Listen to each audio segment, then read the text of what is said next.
What is authentication.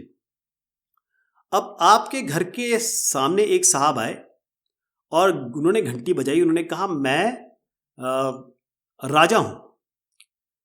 आप कहेंगे अच्छा राजा हो, आपने राजा को कभी देखा नहीं और आपको पता था कि राजा आने वाला है, तो आप इनको एंट्री दे देंगे, यही आपके घर के का सारा सामान चोरी हो जाएगा।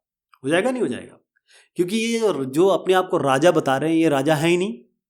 तो ज़रूरी ये हो जाता है कि आपके घर के दरवाजे के अंदर, आपके कंप्यूटर के अंदर, आपके नेटवर्क के अंदर, आपकी सोसाइटी के अंदर कोई भी ऐसा अनटूवर्ड आदमी जो आके बोलता है मैं ये हूं, उसकी जो आइडेंटिटी है उसको प्रूव करना, चेक करना ऑथेंटिकेशन होता है।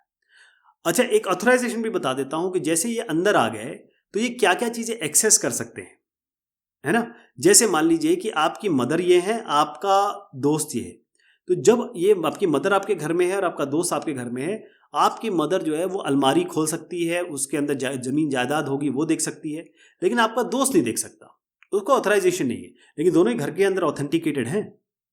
तो यही ऑथेंटिकेशन होता है। ऑथेंटिकेशन एक तरीका है, एक प्रोसेस है जिसमें हम यूजर की आइडेंटिटी, वो जो कह रहा है वो है कि नहीं, इसका मतलब ऑथेंटिकेशन ये कंफर्म करता है, ये तय करता है, ये पुख्ता करता है कि जो यूजर है वो वही है जो वो बता रहे हैं, ऑथेंटिकेशन हो गया, है ना।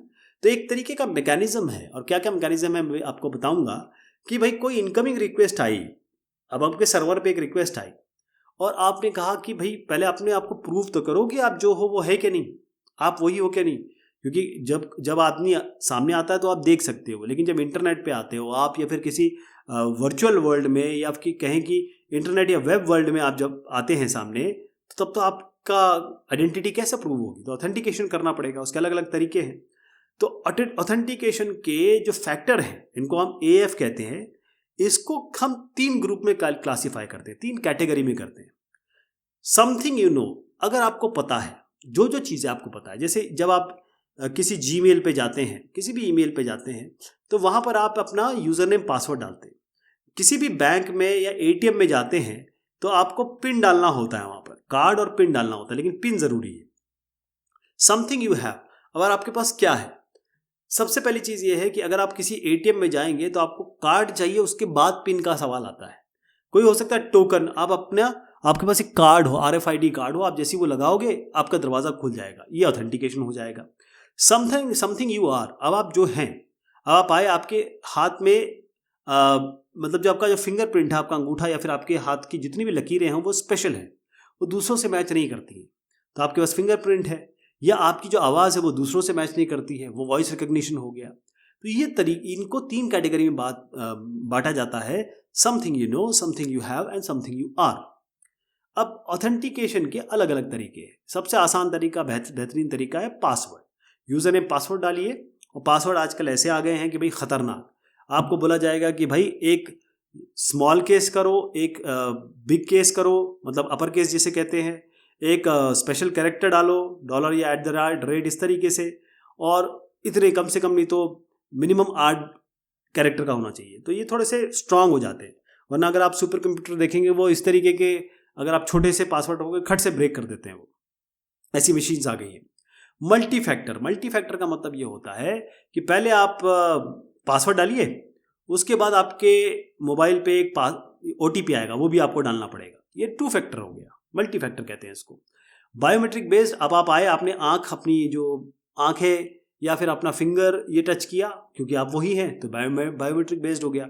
कोई आया, कोई बेचारा जो अपने आप बोलना चाह रहा हो कि मैं ये हूँ और वो है नहीं, तो उसको भगा दिया जाएगा। सर्टिफिकेट बेस्ड, सर्टिफिकेट में इसमें बहुत सारी चीज़ आती है, इसको बारे में बात करेंगे। सर्टिफिकेट मतलब ये होता है कि आपके पास कोई साइंड सर्टिफिकेट हो कि मैं यही हूँ, ऑथराइजेशन हो कहीं का। तो एक टोकन बेस्ड होता है। टोकन मतलब इसमें एक खास तौर पे जब हम वेब पे जाते हैं तो एक टोकन जनरेट होता है, और टोकन जैसे अगर आप किसी ऑफिस में गए तो वहाँ पर आपके पास कार्ड होता है, वो टोकन होता है। इसी तरीके से यहाँ पर भी वेब पे या इंटरनेट पे या फिर नेटवर्क पे आपको एक टोकन मिलता है। हर एक कम्युनिकेशन को एक टोकन के जरिए ऑथेंटिकेट किया जाता है। तो इससे पहले कि मैं आपको ये अंतर बताऊं, मैं ज़रा आपको यहाँ दिखाना चाहता हूँ कि ऑथेंटिकेशन जो है, जो ट्रेडिशनल तरीके हैं और आज के जो बायोमेट्रिक तरीके हैं। ट्रेडिशनल में मतलब ये है कि आपको क्या पता है इसका मतलब आप या तो पासवर्ड डालेंगे या आपको कुछ पिक्चर्स दिखाई जाएगी, पिक्चर्स में से आपको चूज करना होगा कौन कौन सी साइकिल है। टेक्स्ट बेस में आप अपने पिन डाल सकते हैं, जैसे आप पासवर्ड डालते हैं और आपके एटीएम का पिन डालते हैं, उस तरीके से आपके टेक्स्ट बेस्ड एंट्री हो जाएगी। और ऑब्जेक्ट बेस्ड का मतलब ये होता है आपके पास कोई कार्ड हो, कोई टोकन हो। बायोमेट्रिक में क्या होता है कि दो चीज़ें, एक फिजियोलॉजिकल है, एक बिहेवियरल है। फिजियोलॉजी का मतलब ये है कि आप हैं कौन, आप वाकई में आपके शरीर के बारे में बात हो रही है, आपका चेहरा देखा जाएगा, आप उससे पास हो सकते हैं, आपकी जो हाथ की रेखाएं हैं फिंगर प्रिंटिंग हो जाएगी, आपके आंखों की जो पुतलियां हैं आइरिस वो भी रिकॉग्नाइज हो सकती है। बिहेवियर का मतलब बहुत सारी चीज़ें आती है, आपकी आवाज़ क्या है, कैसे आपकी स्ट्रोक, आपका सिग्नेचर कैसा है, हर आदमी के सिग्नेचर अलग अलग होते हैं, गेट रिकॉग्निशन है इसमें। तो ऑथेंटिकेशन के टाइप, एक तो नॉलेज बेस होता है, आपको क्या क्या पता है, आपको अपना पिन याद रहेगा, आपका पासवर्ड याद रहेगा, आपका कोई पास फ्रेज होगा, क्या आपके हाथ में है, टोकन है, एक्सेस कार्ड है। फिजियोलॉजिकल बायोमेट्रिक का मतलब यह है कि आपके शरीर के बारे में, आपका फेशियल कैरेक्टरिस्टिक्स मतलब चेहरा मैच हो रहा है कि नहीं हो रहा है, आपकी हाथों की रेखाएं मैच हो रही है कि नहीं हो रही है, आपकी आंखों की पुतलियां मैच हो रही है कि नहीं हो रही है। तो इसमें पहली चीज़ आती है बेनिफिट्स क्या क्या है। नॉलेज बेस के बेनिफिट्स ये हैं कि भाई सबसे पहली लेयर है, ये बहुत आसान होती है, आराम से पासवर्ड एंटर करिए, नॉर्मली लोगों को पासवर्ड याद रहते हैं। बेनिफिट यूजर पोजीशन के क्या है, क्योंकि आपके पास एक कार्ड है, अगर कार्ड जिसके पास नहीं है वो एंटर कर ही नहीं सकता, ठीक है। तो आपके पास एक फिजिकल चीज आ गई। जो फिजियोलॉजिकल है वो तो सबसे बढ़िया है, मतलब आप वही हैं जो बता रहे हैं, क्योंकि हो सकता है मैं आप ये जो कार्ड है किसी और को दे दूं, वो कार्ड लेके एंटर कर जाएगा।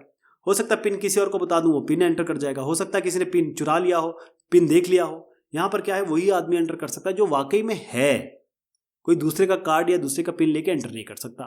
ये फायदे हैं। डिसएडवांटेजेस क्या है, देखिए अगर आपने पासवर्ड डाल दिया चुन्नू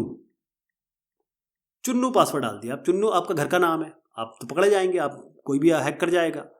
यूजर पोजीशन में वो कार्ड को रखना, कार्ड खराब हो जाता है, कभी भीग जाता है, कभी टूट जाता है, कभी मिस हो जाता है, वो प्रॉब्लम्स है इसमें। फिजियोलॉजिकल बायोमेट्रिक की क्या प्रॉब्लम है कि कई बार जैसे किसी की हाथों की रेखाएं नहीं होती, अब वो कैसे बेचारा फिंगरप्रिंटिंग करेगा, खासतौर पे जो उम्र दराज लोग होते हैं।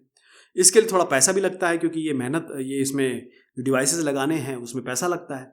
स्पीड कम है, थोड़ा सा टाइम लेता है, क्योंकि पीछे एल्गोरिथम चल रहे होते हैं। सोशली भी ऑकवर्ड है, अपना आंख ऐसे ला के सबके सामने यूं दिखाओ।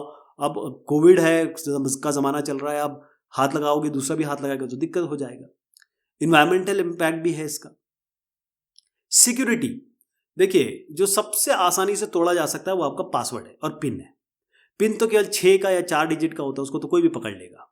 तो ब्रूट फोर्स अटैक होता है ना, जिसमें सारे नंबर के कॉम्बिनेशन डाल दो, आप पकड़े जाओगे, आपका पासवर्ड हैक हो जाएगा। सिक्योरिटी यहां पर यूजर पोजीशन में ये है कि थोड़ा सा सिक्योरिटी बढ़ जाती है, लेकिन अगर किसी ने कार्ड आपका चुरा लिया या कार्ड आपका गिर गया, किसी और ने यूज कर लिया, तब दिक्कत हो जाती है। अगर कार्ड टूट गया तो आप खुद ही नहीं एंटर कर पा रहे हैं, बेचारे आप ही की जगह आप ही नहीं एंटर कर पा रहे हैं।